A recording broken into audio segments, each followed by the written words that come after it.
26 फरवरी 1850 Italy के पास में एक छोटे से आइलैंड पर उस वक़्त का दुनिया का सबसे खतरनाक और स्मार्टेस्ट जनरल खड़ा था, नेपोलियन बोनापार्ट। नेपोलियन पिछले 15 साल से फ्रांस का राजा था, लेकिन 9 महीने पहले नेपोलियन को गद्दी से हटाकर यहाँ इस आइलैंड पर कैद कर लिया गया था। लेकिन ना नेपोलियन और ना ही फ्रांस के लोग नेपोलियन को कैद में देखना चाहते थे, और इसीलिए नेपोलियन ने यहाँ 9 महीने गुजारने के बाद 1000 लोग इकट्ठा किए और फ्रांस के लिए निकल पड़ा। फ्रांस में पहुंचते ही उसने सिर्फ 20 दिन के अंदर अंदर पूरे के पूरे फ्रांस पर दोबारा कब्जा कर लिया। चलिए आज के इस वीडियो में समझने की कोशिश करते हैं नेपोलियन बोनापार्ट को।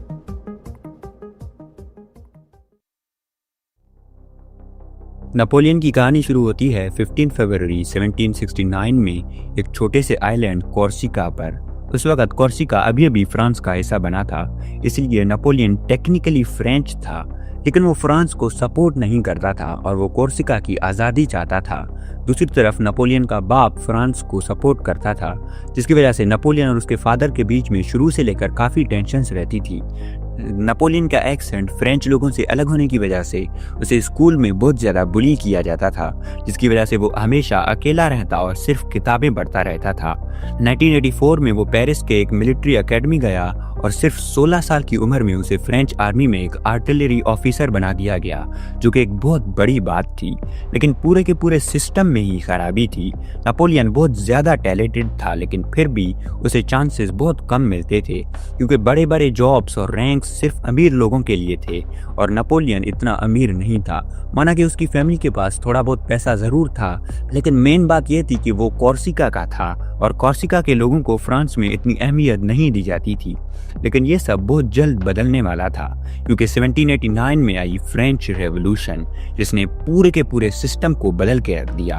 और अब आप में जितना पोटेंशियल होगा, आपको उतनी ही अपॉर्चुनिटीज दी जाएंगी, और ये वही चीज़ थी जो नेपोलियन चाहता था। इस रेवोल्यूशन में भी नेपोलियन ने बहुत काम किया और वो लोगों के नज़र में उसी वक्त से आ गया था। और जैसे ही ये फ्रेंच रेवोल्यूशन शुरू हुई तो पूरा का पूरा यूरोप फ्रांस के खिलाफ हो गया, क्योंकि उस वक्त दुनिया भर में राजा महाराजा होते थे और फ्रांस में लोग डेमोक्रेसी चाहते थे, जिसकी वजह से ये दूसरे राजाओं के लिए खतरे की घंटी थी। क्योंकि अगर फ्रांस में ये हो रहा था तो हो सकता है कि उनकी कंट्री में भी रेवोल्यूशन हो जाए, जो कि कोई नहीं चाहता था।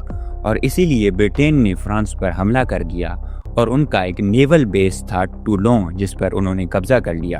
अभी फ्रांस की नई गवर्नमेंट ने नेपोलियन को वहां भेजा कि जाकर ब्रिटिश से ये पोर्ट आज़ाद करवाओ। नेपोलियन ने टूलोन को बिसीज किया और 3 महीने के अंदर अंदर ब्रिटिश को वहां से भागना पड़ा, और इसी वजह से सिर्फ 24 साल की उम्र में नेपोलियन को एक जनरल बना दिया था। Again an astonishing feat. लेकिन ये तो सिर्फ शुरुआत थी। 1795 में पेरिस की सड़कों पर फिर से हंगामा शुरू हो गया, जब रॉयलिस्ट ने गवर्नमेंट के खिलाफ बगावत कर दी।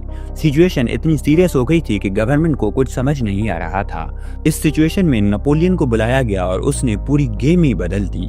आर्टिलरी यूज करके उसने कुछ ही घंटों में पूरी की पूरी बगावत को क्रश कर दिया, और ये उसके लिए एक टर्निंग पॉइंट था, क्योंकि अब वो सिर्फ एक जनरल नहीं बल्कि गवर्नमेंट का सबसे ट्रस्टेड आदमी बन चुका था। फिर 1796 में उसे इटली भेजा गया, एक ऐसी आर्मी के साथ जो कि वीक थी, थकी हुई थी और डीमोटिवेटेड थी।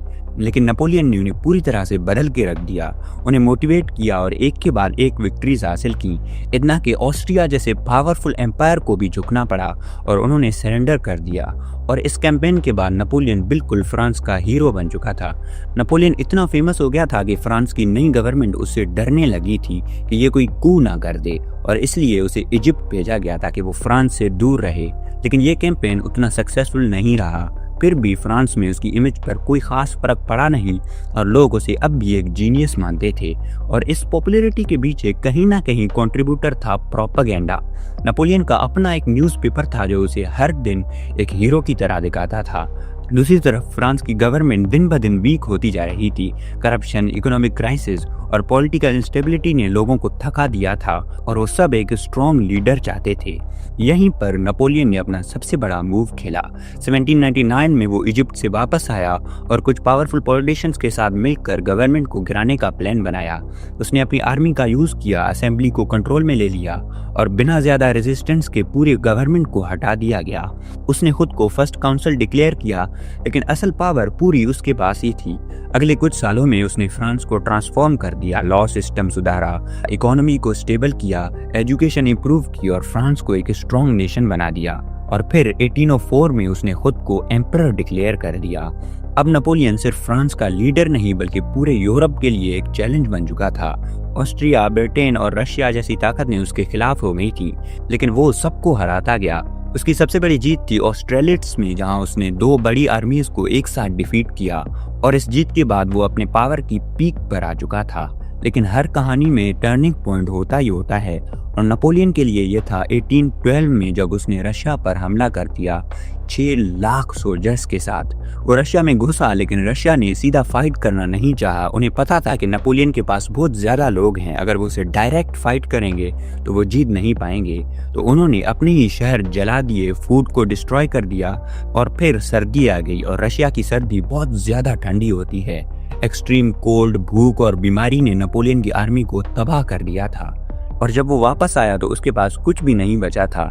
यहीं से उसका डाउनफॉल शुरू हो गया। यूरोप के सब कंट्रीज एक हो गए और 1814 में नेपोलियन को डिफीट करके उसे गद्दी से हटा दिया गया और एल्बा आइलैंड पर भेज दिया गया, जहां से हमने ये कहानी शुरू की थी। लेकिन यहीं से उसका कमबैक भी शुरू होता है। यहाँ से वो वापस आता है और सिर्फ 20 दिन के अंदर अंदर दोबारा से फ्रांस पर कब्जा कर लेता है। लेकिन इस बार यूरोप तैयार था। 1815 में नेपोलियन और पूरे के पूरे यूरोप के बीच में बैटल ऑफ वाटरलू हुई और इस बार नेपोलियन पूरी तरह से हार गया। ये उसकी फाइनल डिफीट थी और इस बार उसे सेंट हेलेना नाम के एक दूर आइलैंड पर भेज दिया गया, जहाँ से भागना नामुमकिन था और वहां दुनिया का सबसे पावरफुल आदमी अकेला रह गया। 1821 में नेपोलियन बोनापार्ट की डेथ हो गई और एक आदमी जो कोर्सिका के एक छोटे से आइलैंड से उठा पूरे यूरोप का बादशाह बना और फिर एक गलत डिसीजन ने सब कुछ खत्म कर दिया। भले ही नेपोलियन आखिर में सक्सेसफुल नहीं रहा, लेकिन आज के दिन तक उसे दुनिया के one of the greatest generals में या फिर कमांडर्स में काउंट किया जाता है, along with Alexander the Great, Khalid ibn al Walid और बहुत बड़े बड़े लोगों में उसका नाम आता है। अगर आपको कोई कंफ्यूजन है तो आप मुझे कमेंट्स में बता सकती हैं। Thank you.